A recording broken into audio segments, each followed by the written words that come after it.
Resesi TV. Kisah menyambut Ramadan.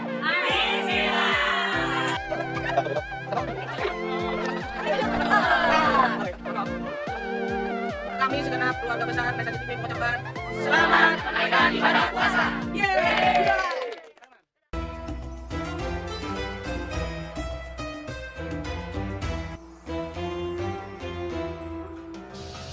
Bismillahirrahmanirrahim.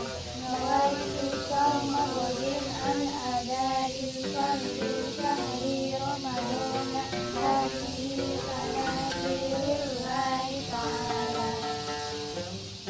Aku berniat puasa esok hari untuk menunaikan fardu di bulan Ramadan tahun ini karena Allah Ta'ala.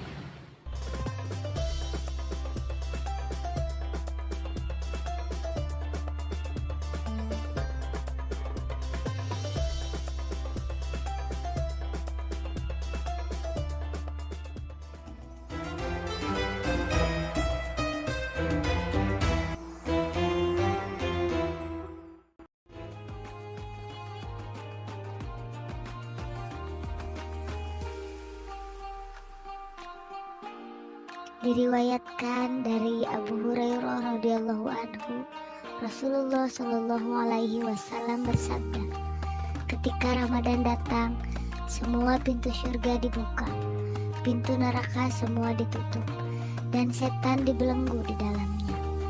Hadis riwayat Bukhari Muslim.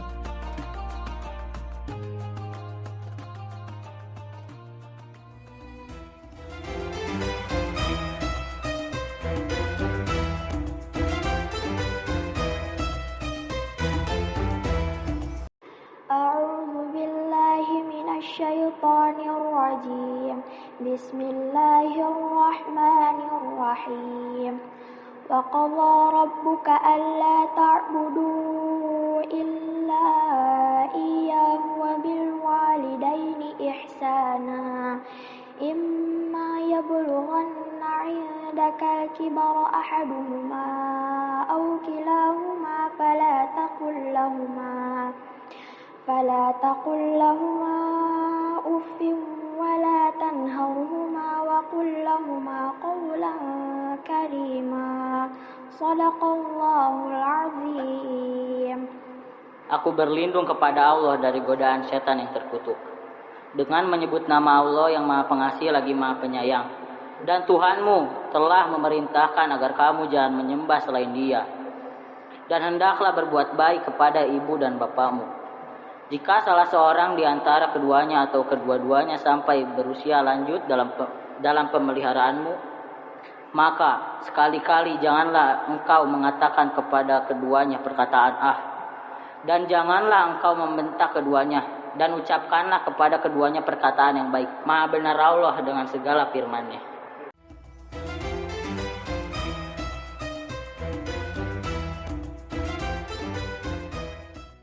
Assalamualaikum warahmatullahi wabarakatuh. Bismillahirrahmanirrahim. Alhamdulillahirabbil alamin. Arrahmanirrahim. Maliki yaumiddin. Iyyaka na'budu wa iyyaka nasta'in. Ihdinas siratal mustaqim. Siratal ladzina an'amta 'alaihim ghairil maghdubi 'alaihim waladdallin. Marilah senantiasa kita tingkatkan iman dan ketakwaan kita kepada Allah Subhanahu wa Ta'ala, menjalankan sepenuh hati perintah-perintah Allah dan menjauhi setiap larangan-larangan Allah Subhanahu wa Ta'ala. Sholawat dan salam senantiasa kita haturkan ke junjungan Nabi besar kita, Nabi Muhammad sallallahu alaihi wasallam. Allahumma sholli wa sallim wa barik alaihi. Dengan harap di akhirat nanti kita mendapatkan syafaat dari beliau di yaumil akhir. Para pendengar Resesi TV yang dirahmati oleh Allah, dalam kehidupan ini kita akan dihadapkan atas 5 perkara. Dalam 5 perkara ini diperlukan kecerdasan kita dalam memanfaatkan waktu. Para pendengar Resesi TV yang dirahmati oleh Allah, pada kesempatan ini Ibu akan menyampaikan kultum tentang manfaatkanlah 5 perkara sebelum datang 5 perkara. Dalam kehidupan ini, kita akan dihadapkan atas 5 perkara. Dalam 5 perkara tersebut, diperlukan kecerdasan kita dalam memanfaatkan waktu yang ada.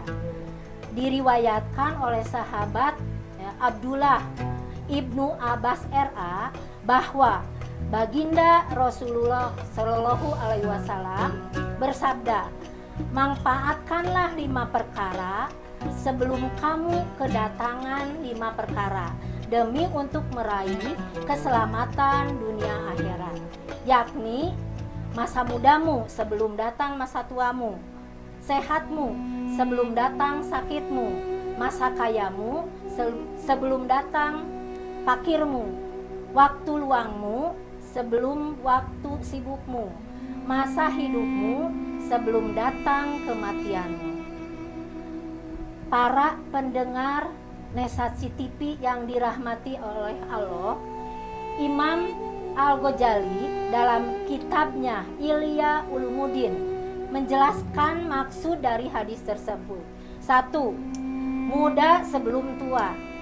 Gunakanlah waktu mampumu untuk taat kepada Allah sebelum datang kepayahan atau masa tua, sehingga menyesal karena telah melalaikan perintah Allah.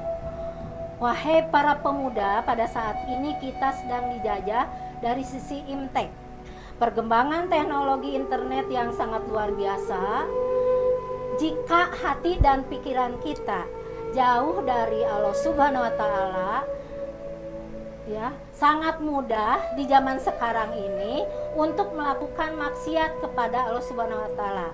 Kita tahu sekarang game-game online sudah merajalela.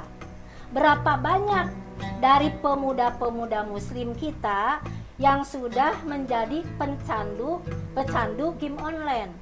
Mungkin kita ada di sini termasuk di antaranya. Kita tahu aplikasi-aplikasi media sosial juga sudah beragam. Namanya ada Facebook, WhatsApp, Line, Twitter, dan lain sebagainya. Bahkan sampai ada aplikasi mencari jodoh. Sudah tidak terhitung berapa pengguna aplikasi-aplikasi tersebut.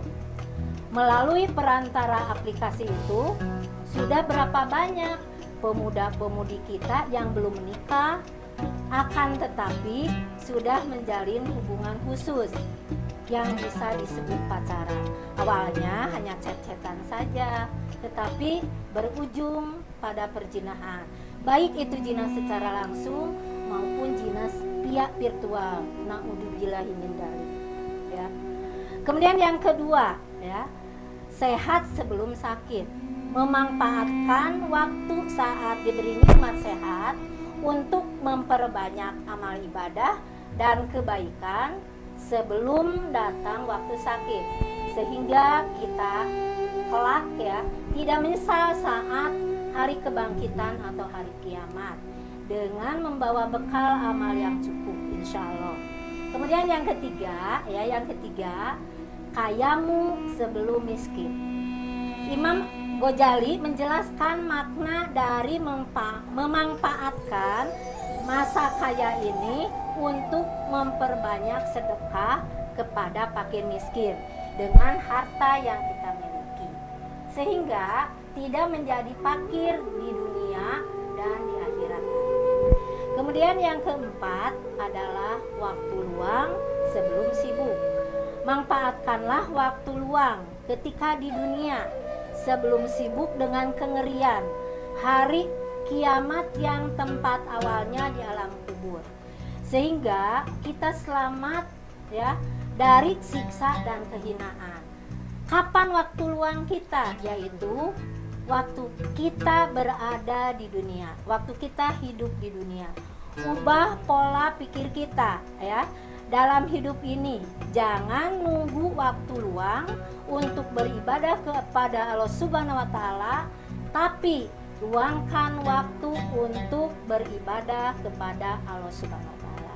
Dan yang kelima, ya, Perkara yang kelima itu hidup sebelum mati. Manfaatkanlah amal selama masa hidup di dunia sebelum datang kematian, yakni dengan banyak beramal ibadah, sebab orang yang sudah mati terputus amalnya dan nyata penyesalannya. Menurut Imam Ghazali, kelima perkara itu memang tidak dirasakan hasilnya, namun akan berujung penyesalan. Setelah 5 perkara itu, yakni muda, sehat, kaya, waktu luang, dan hidup hilang. Karena itu, kita dituntut untuk memanfaatkan waktu atau nikmat yang diberikan Allah di dunia ini untuk berlomba-lomba dalam berbuat kebaikan. Para pendengar Nesasi TV yang dirahmati Allah oleh Allah, ya. Demikian kultum yang dapat Ibu sampaikan pada kesempatan ini. Semoga dapat bermanfaat bagi kita semua dan dapat kita aplikasikan dalam kehidupan sehari-hari. Ya, lebih dan kurangnya mohon maaf. Mohon maaf yang sebesar-besarnya kalau apa yang disampaikan banyak kesalahan. Yang benar datangnya dari Allah Subhanahu wa taala yang maha benar, ya. Dan yang salah, hilaf atau keliru itu datangnya dari ibu pribadi sebagai manusia biasa, tidak pernah luput dari salah, hilaf dan dosa. Akhirul kalam, ya. Wassalamualaikum warahmatullahi wabarakatuh.